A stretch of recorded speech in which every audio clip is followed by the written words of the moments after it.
చేస్తే ఏమవుతుంది? పెద్దవాళ్ళు చేసినప్పుడు చిన్నవాళ్ళకి రాజేశ్వరం చేయకూడదు. ఇంకొకటి రెండో కోరిక ఏంటి? మొదటి కోరిక భగవంతుడికి పట్టాభిషేకం చేయాలి. ఇంకో కోరిక ఏంటి? రాజవారిని ఎక్కడ పంపించాలి? ఆడవాళ్ళని పంపించాలి. మరి డాక్టర్లో ఉన్నట్టు డాక్టర్కి పట్టాభిషేకం చేస్తారు. ఇక్కడ డాక్టర్ ఉంటే జీవితం అంతా ఉండగా అప్పుడే రాజ్యం చేస్తారు. అందువల్ల రాముడు వారి వనవాసం పంపించాలా తప్పదు అని చెప్తుంది. అప్పుడు ఆయన వెంటనే ఏం చేస్తారు?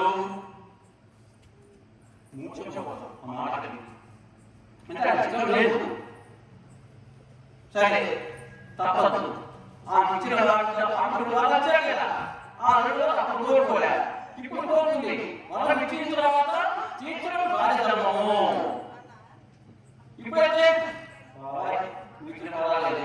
తీర్చడం ధర్మానికి కట్టుబడి ఉండేవాడు. రామో విగ్రహాన్ ధర్మ అన్నారు. రాముడు మూర్తి భవించినటువంటి ధర్మమూర్తి.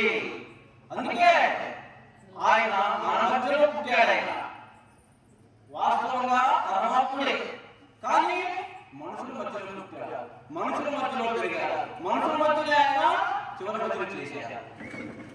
అంతే కదా. అందుకే రాముడు దేవుడే కదా.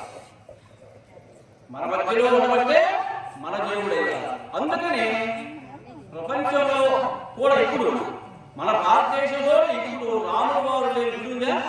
లేదు. ఎందుకండి?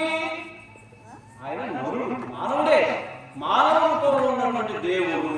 అందుకే మన మధ్యనే తిరిగాడు, మన మధ్యనే ఉన్నాడు, మన మధ్యనే ఆనందించాడు, మన మధ్యనే చేసుకున్నాడు, మనతోనే సంతానం చేశాడు, చివరికి మనతోనే ఐక్యమైపోయాడు.